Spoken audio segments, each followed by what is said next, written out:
Hey, what's up everybody, this is Muth24, and today I'm going to take a look at the What If Age of Ultron graphic novel. This is a collection of 5 side stories from the Age of Ultron storyline, and I'm not actually that familiar with the What If Marvel series, but apparently there's a bunch of them that they've done in the past. I think for mainly like event stuff, like Age of Ultron, and not so much just on the individual characters like Spider-Man and X-Men and so on and so forth. But basically, they're just alternate spins, kind of fun little offshoots of the main storyline. I did a review a while back for the Age of Ultron Companion as well, which I wasn't nearly as hot on as I was of the main Age of Ultron series. This feels more like a proper Age of Ultron Companion, if I'm being completely honest. And it's weird because it's only 5 stories, but the quality of each of them is more consistently high than what we got in Age of Ultron Companion, in my opinion. I'll get more into why it feels like a more proper companion story in a minute here. I will give fair warning that I'm going to give a spoiler here in a second about the end of the main Age of Ultron storyline, so if you don't want to hear that, mute the volume for about 15 seconds or whatever, but at the end of Age of Ultron, there's that whole shattering of the multiverse event, and that comes to play in the Age of Ultron What If collection here. And each story starts off with a different hero basically dying or their brain being rattled by the effects of the multiverse shattering. And so this takes a look at a world without Iron Man, a world without Captain America, and a world without Thor. And so each of these different scenarios alters the way that Ultron either succeeds in conquering that world, or someone else utilizes some sort of tech to influence it in a different way. Basically, it's just the after effects of Age of Ultron bleeding over into these alternate universes. And each of them is handled with a very different art style, which is really cool. I definitely appreciated that. And I think they all match the tone of the storylines pretty well. So the cover art here, you have Ultron sitting on this sort of makeshift throne of all the Avengers helmets and other Marvel characters as well. I believe that's Magneto's helmet down there. You got an Iron Man helmet, Thor's helmet. I can't tell if that's supposed to be like Thor's cape or just kind of like the cape that Ultron had in Annihilation Conquest. Captain America's shield there, a bunch of skulls and bones in the background. Really cool artwork, though. I definitely dig it. Along the spine here, we have just the What If Age of Ultron title, and then really old school Ultron design there on the bottom of the spine. And then on the back, we have some really cool artwork, which some similar artwork does show up in the in between each of the issues as sort of like the cover art and cover variants. I really like this because it's very highly detailed and very colorful, but also the backgrounds are very bleak and sort of, painting this picture of a world that's dying because Ultron's turning everything to tech. There's a very classic look to the heroes and the way that they're drawn and the way their costumes are drawn here. Also, Ultron's design here is very old school Ultron. I really like that. It's for something different. So inside the front cover here, there's a little bit of a taste of what one of the storylines kind of deals with there, with a giant Ultron and a bunch of smaller ones kind of run around there. A little ad for the main Age of Ultron graphic novel. And then the first story is about a world without Wasp. And this one jumps ahead 25 years after that point that Wasp is basically out of the story. And it's just Hank Pym kind of by himself trying to figure out where everything went wrong. He's kind of questioning, why is he the only one left? Because everyone else on Earth is either dead or going to die eventually because Ultron's taken over the entire planet. It's very much a desolate wasteland sort of a setting. Not really like post-nuclear fallout, just there's nothing living left because Ultron's deemed that, mechanical beings are the way to go. This whole AI, I guess, not army necessarily. It's sort of like a hive mind sort of thing that Ultron does with the drones. It is the way that things should proceed. So here's a little shot of the artwork. It's more similar to the main Age of Ultron storyline than I think any of the other issues here display. But you do have some really cool shots of the Ultron drones and some of the crazier forms that Ultron has adopted since he's, basically conquered the planet. But it's really good in the sense that it focuses entirely on Pym. That's one thing that the main Age of Ultron storyline did not have until the epilogue bit, was that even though Ultron is Hank Pym's creation, this sort of science gone wrong scenario, we didn't get any of Hank Pym until that epilogue because he wasn't involved in the main storyline, which is interesting. It's a very dark storyline compared to the other ones in this, but I think it works really well because, Ultron's keeping him alive for a reason, and he knows that, but it's a matter of finding out why and sort of questioning, why he's the only one left. So I really enjoyed that as sort of a single-minded narrative that knows how to deliver that sort of story in a well-paced way and get to an ending that's very satisfying, but also retains that darker atmosphere. So the next one is a world without Iron Man, and eventually what happens in the years the 30 years that pass between the loss of Iron Man and when it takes place is there was an Armor Wars scenario. Basically, Stain took over the Iron Man armors and kind of made his own little monopoly off of the market for war with those armors. And so it's not necessarily a completely dead world, but it's a world that's always in fear, and a world that's, might is power sort of a thing. This story is told from Wolverine's perspective, who has a cool little sailor get-up here. I think it's one of those things that's just like equally wacky and awesome at the same time. But the art style in this is definitely more, I don't know what the word for it is, more, I guess, exaggerated in certain degrees. It kind of reminds me of some of the Mad Magazine comic strips they would include.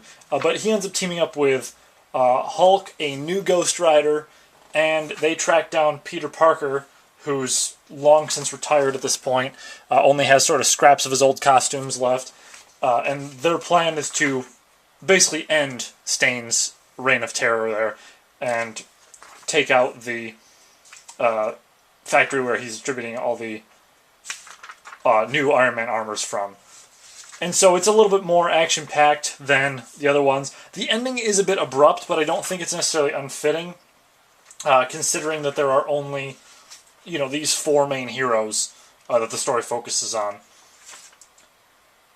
The next one, being the sort of World Without Thor, has a art style that I think is more appropriate for a Thor-style story, where it's highly detailed, darker colors, very shiny, metallic textures and stuff here and there. But basically what happens is there's this whole prophecy that the serpent was supposed to come to Midgard, and Thor was supposed to defeat it, but Thor died before he could defeat it. So it's basically Earth gets overrun by frost giants and all these other creatures from the other realms, and you have sort of this ragtag team of Black Widow, Nick Fury, Silver Sable, Microchip, and a couple other characters, Falcon, Shang-Chi. They are fighting off these invaders from the other realms and trying to find a way to, rectify the situation of having all these monsters and fantasy creatures invade Earth. And so they're kind of using what little resources they have to their advantage, Again, it's very much sort of a dire circumstances sort of story. It's a little bit quicker of a read than the other ones. It's more dialogue heavy, I think, between Nick Fury kind of dealing out orders there and sort of the explanation of like what's eventually going to happen. Because the whole idea is that they need to fix the prophecy. They need to make it so that it does come true one way or another. And so it's probably the weakest entry in the series. It's not bad by any means. It's just a little bit more simple in its aims than the other stories, I think. It's still a really fun read, though. It's definitely pretty action heavy, especially toward the end, which is cool and all. But it definitely feels, I think, the most removed from the Age of Ultron storyline, because, you know, even though Thor died and all that, you don't really feel as much of an impact of Ultron in this world. So the last one that we have is A World Without Captain America. The fourth one, sorry, that we have is A World Without Captain America. And this one, again, pretty bleak scenario, basically without a symbol of hope for them, the embodiment of the American spirit gone. Iron Man and a couple other Avengers turn to Frank Castle, of all people, to become the new symbol of hope for this new America, right? So they sort of recreate the super soldier serum to the best of their ability. Reed Richards finds a way to sort of synthesize it, and they turn him into a brand spanking new Captain America. And he goes about facing off with, you know, all these classic villains like Red Skull and Crossbones and MODOK, and it's sort of like a revival of the American spirit. And turns out that Tony Stark has greater plans in mind for this, for bringing America back up on its feet, and, you know, sort of like I said, revitalizing that spirit of the American way. And later on, we get to see some of how Frank Castle grew from that, what he gained from it in terms of personal experience and the way that he behaves and all that. Because for anyone who's read the Civil War comic storyline, you may know that Captain America and Punisher don't really get along all the time. So it's very interesting to see him, you know, sort of fill that role and pave the way for the future generations in that sense. The final one is mainly about Hank Pym again. This one has probably my favorite of the artwork that I was talking about, the cover art for it, because it's Hank Pym sitting with the original Ultron body there, just kind of, you know, contemplating, and there's ruins in the background. I really like it. It kind of reminds me of Fallout for some reason, just the style of that picture there.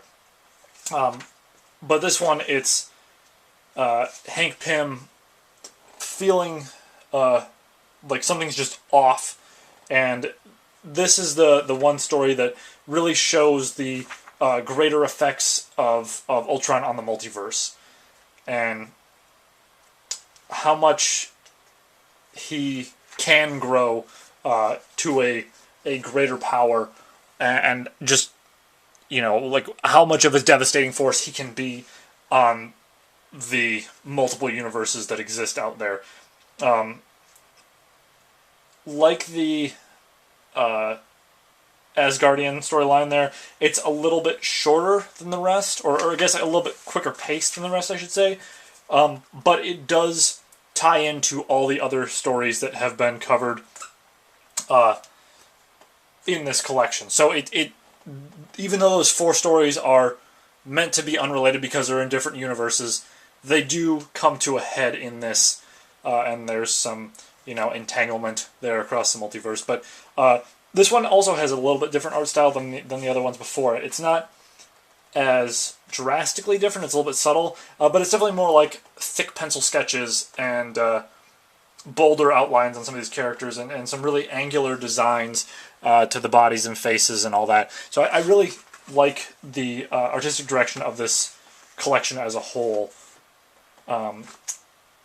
There are some variant covers here in the back. There's the main cover. Got a couple other ones there. And then there's one final variant, which I thought was kind of funny, with a bunch of little Ant-Man characters carrying an Ultron head. So, I really enjoyed this What If collection. I'm not familiar with the rest of the What If stuff from the Marvel Universe, as I mentioned before, but I think this is a really cool read for anyone who's already finished Age of Ultron and wants something extra. I would recommend this more so than the Age of Ultron companion. The only thing is that if you're buying it in stores, I got this from Barnes & Noble for like $15. It is a little pricey for what you're paying for. I mean, here's the main Age of Ultron collection, and this one's a little bit thicker because it's the UK release, but the US one's still about that thick. Here's the What If Age of Ultron for comparison. It's pretty tiny next to it, and even compared to the Age of Ultron companion, What If Age of Ultron's less than half as thick. So it's one thing to keep in mind when you're looking at getting this, is how much you spend on it. You can probably get it on Amazon or some similar website for a lot cheaper. In fact, I know a couple websites I looked at had it for like $10 or less. So there's always that option out there. But I really highly recommend it. If you're a fan of Ultron, if you're a fan of the Age of Ultron storyline, or if you want to read some just interesting, weird scenarios of sort of these dire futures of the Marvel Universe. It's kind of just a cool, quick read that I think overall is a pretty good, consistent quality level. I wouldn't say that I enjoyed Age of Ultron, the What If collection, as much as the Age of Ultron proper storyline here, but I definitely did get a lot of enjoyment out of reading it as something that's just a little bit different. But that said, that pretty much wraps up my review of the What If Age of Ultron, as well as the entirety of Age of Ultron here, because I've covered the other two now. And with that, I will see you guys next time.